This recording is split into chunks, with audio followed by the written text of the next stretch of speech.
Welcome, everyone, to the first episode of the Patriots Sports Podcast. I'm your host, Daniel Barcena, and I'm here with co-host Henry Swicord. Wow, that's my first time. How are you doing today? Doing good. Excited to be here. I'm excited to get this started up. I'm love Patriots sports, and yeah, man, I'm just excited to be here. Yeah, same here. Couldn't have said it any better myself. Well, a little bit about me. I'm a senior mass comm major with a minor in philosophy and religious studies. Played on the baseball team last year. No longer on the baseball team this year, but I still consider myself affiliated with them. And yeah, I mean, I like Henry said, love sports, love Patriots sports especially. So looking forward to talking about that this year. Yes, sir. Yes, sir. My name is Henry Swicord. I'm also a senior at Francis Marion University. I'm majoring in political science and mass communications. I also play on the FMU baseball team, and I'm once again excited to be here and talk about our first topic, FMU women's soccer. Yes, the infamous. How are we feeling about women's soccer this year, D-Bar? I mean, there's nothing bad to say. Honestly, if they would have just not gave up those 2 goals to Chawan, it would have been even better, but this is probably as good as it's gotten, I think.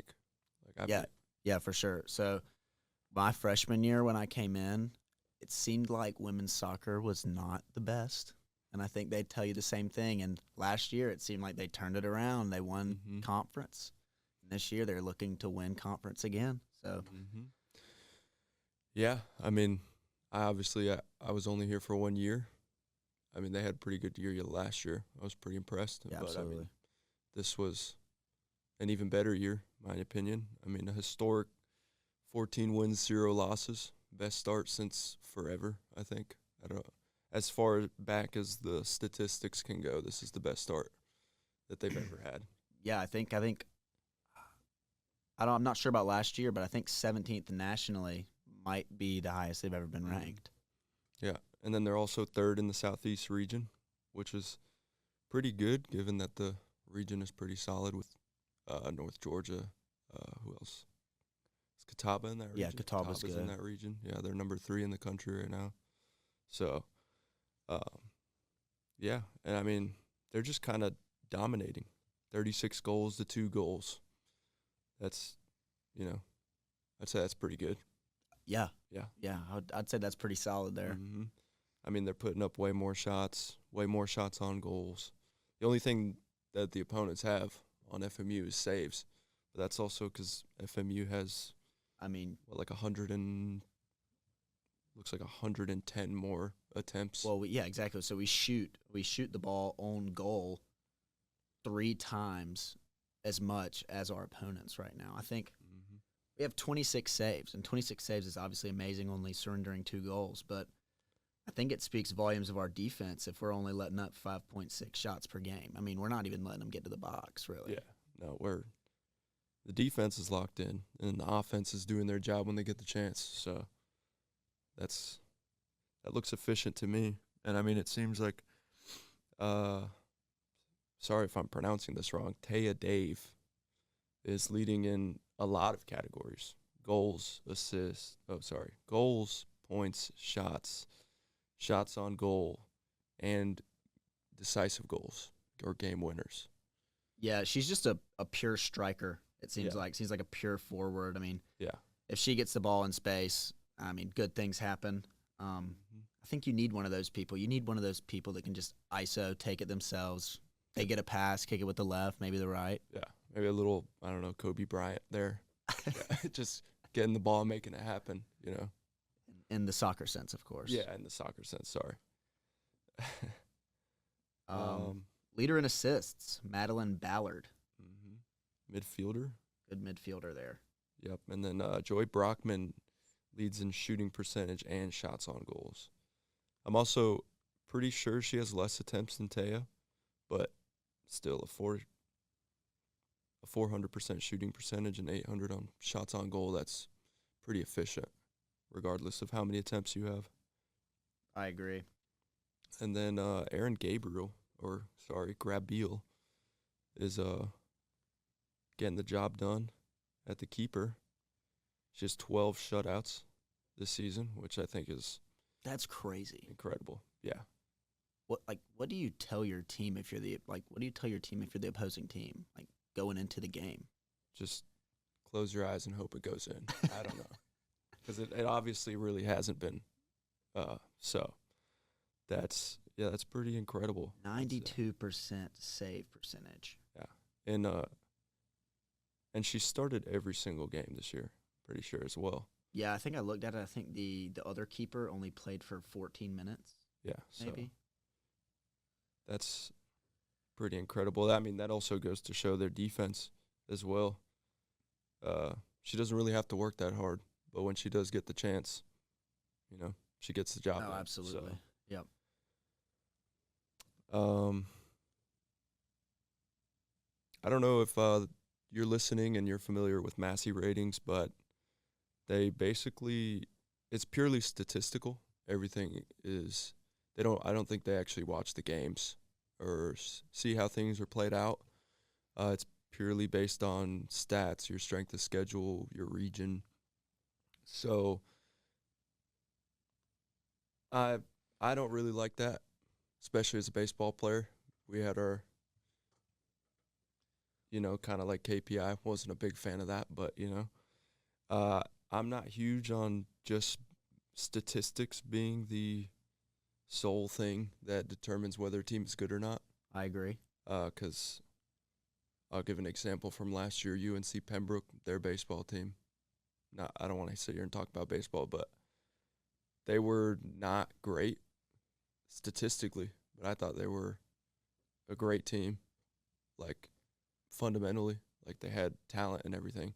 So I think, I would take these ratings with a grain of salt is what I'm saying. Yeah, absolutely. I think the Massey ratings are cool because it gives the D2 feel of D1, really, because it kind of just seems like D1 has all these metrics with win percentages and specifics, and D2 doesn't get a lot of love with that. And with Massey ratings, it seems like they put us at the forefront, and they give us win percentages like offensive ability, defensive ability. But Daniel's right. They don't watch the games. It's very purely statistical.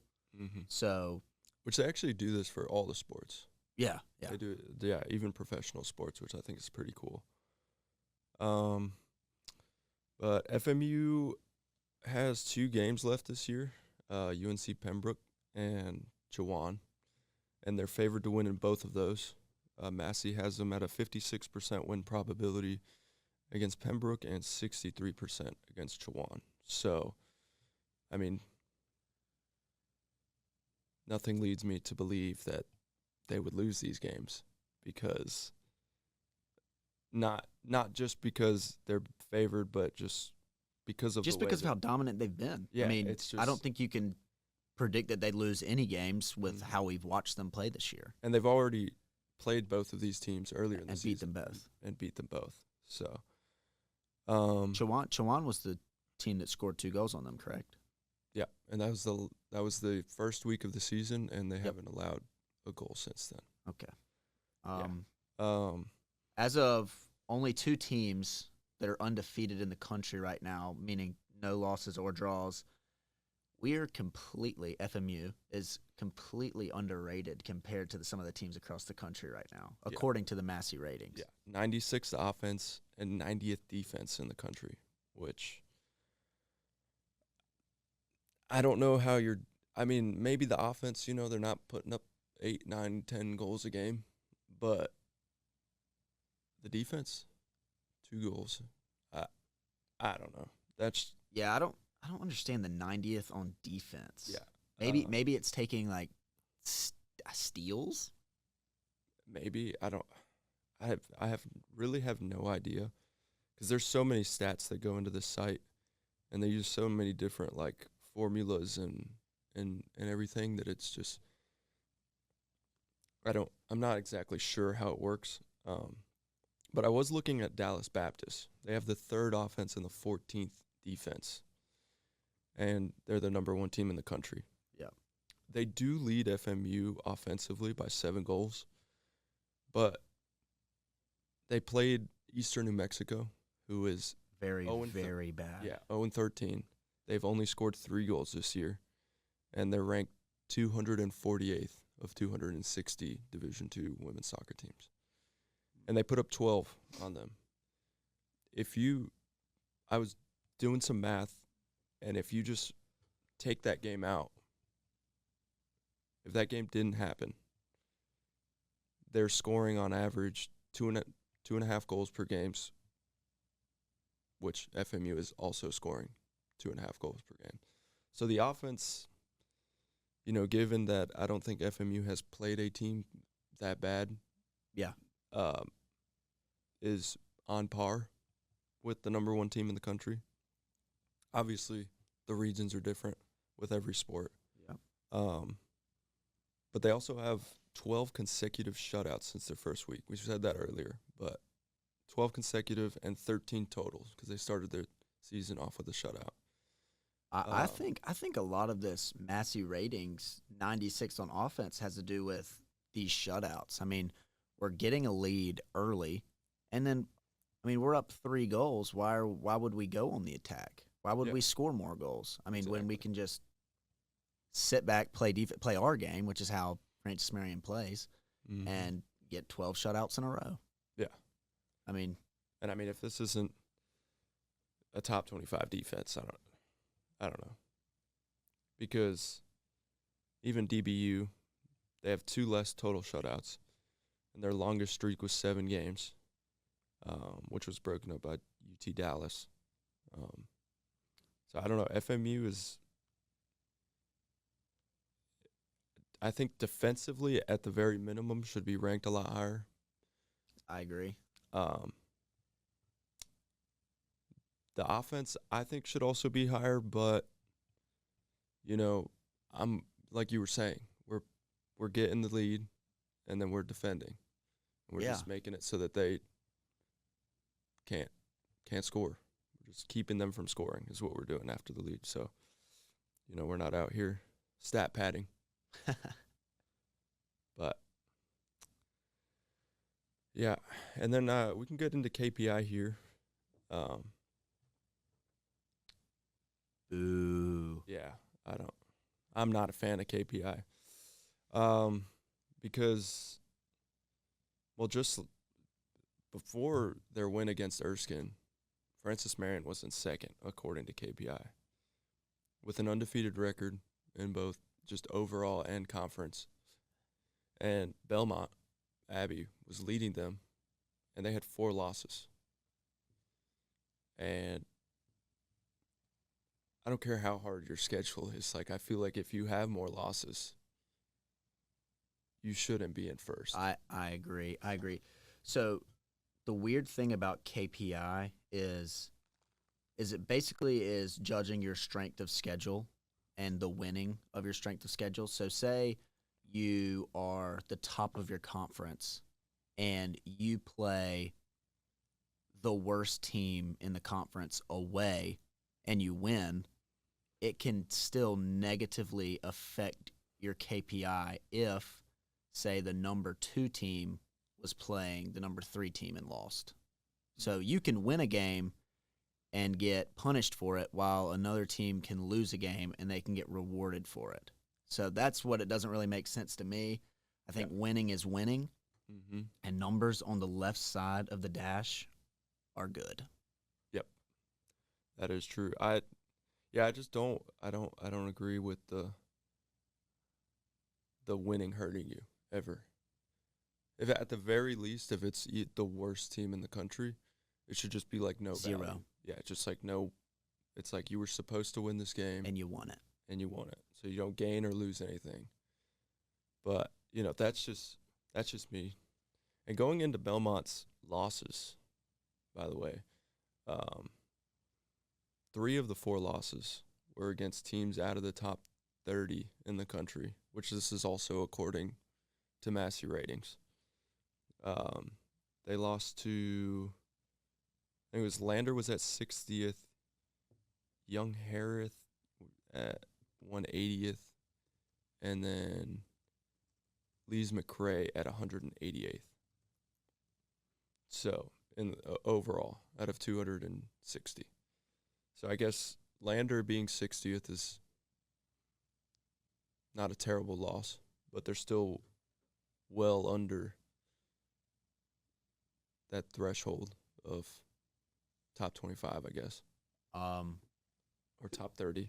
Who did you say they lost to again?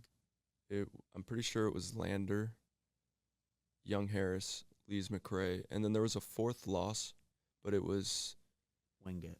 It was Wingate, who is higher, I think.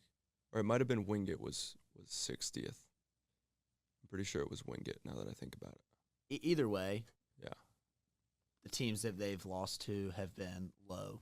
Yeah, even if we just put Young Harris and Lees McRae. Yeah.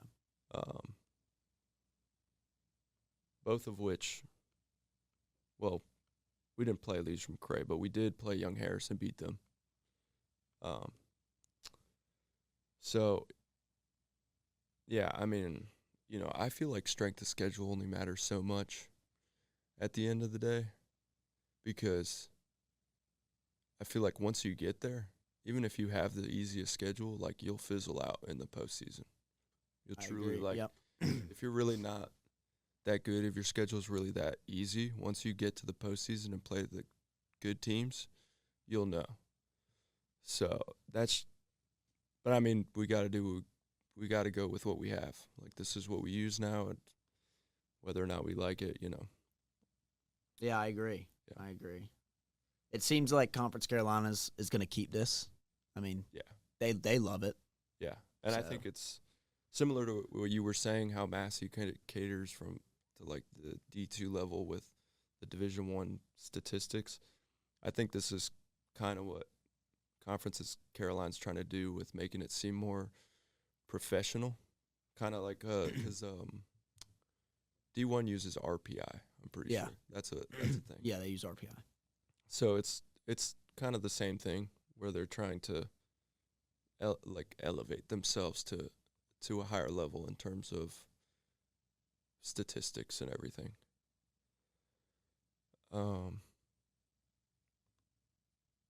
But yeah, with the last two games that are coming up this season, I think FMU should stay at number one.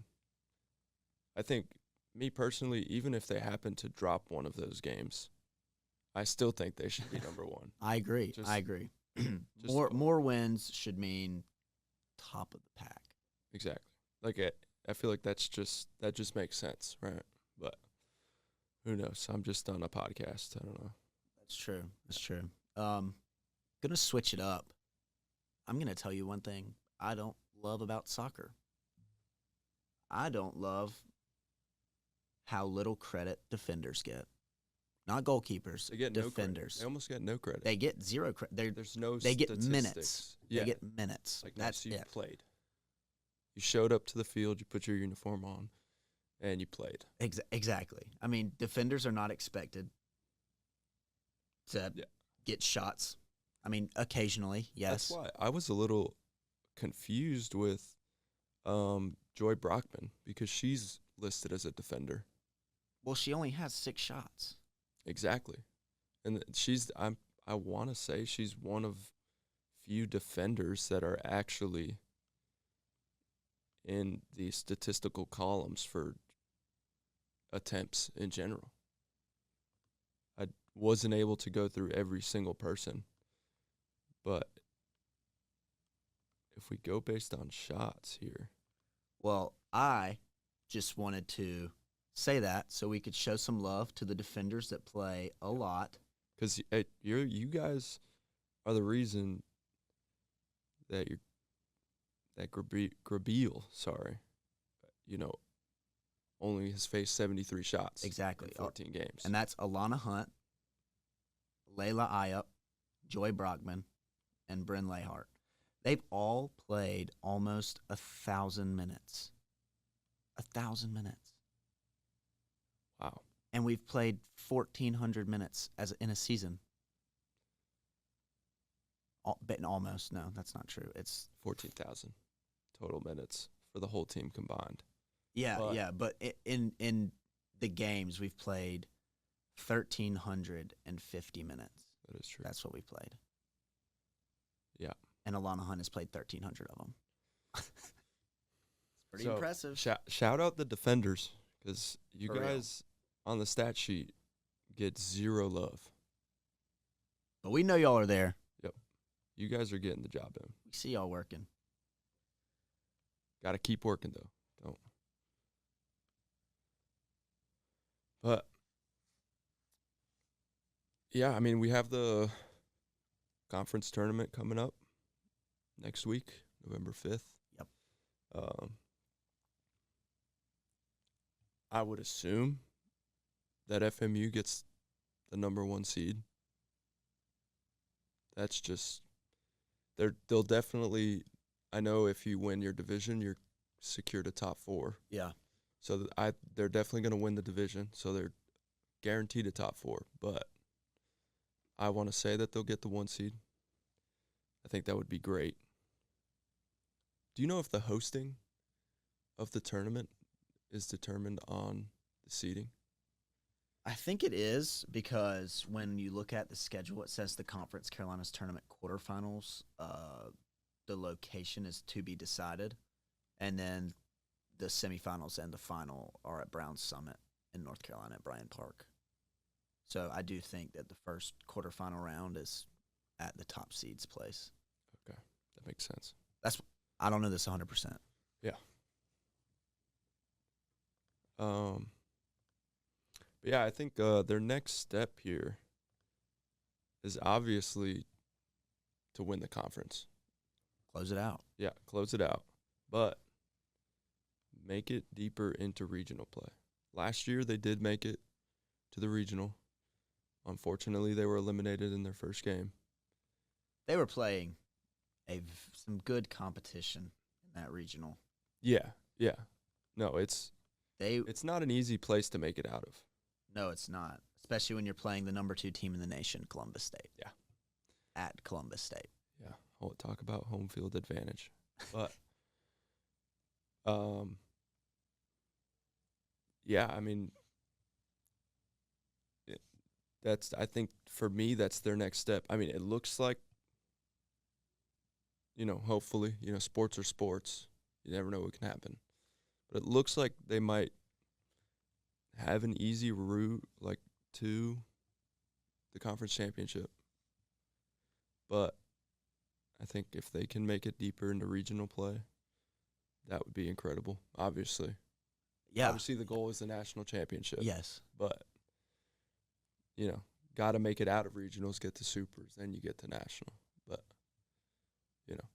I talked to some of the players about it, and they said that not making it out of that regional stung, and they're ready to get back.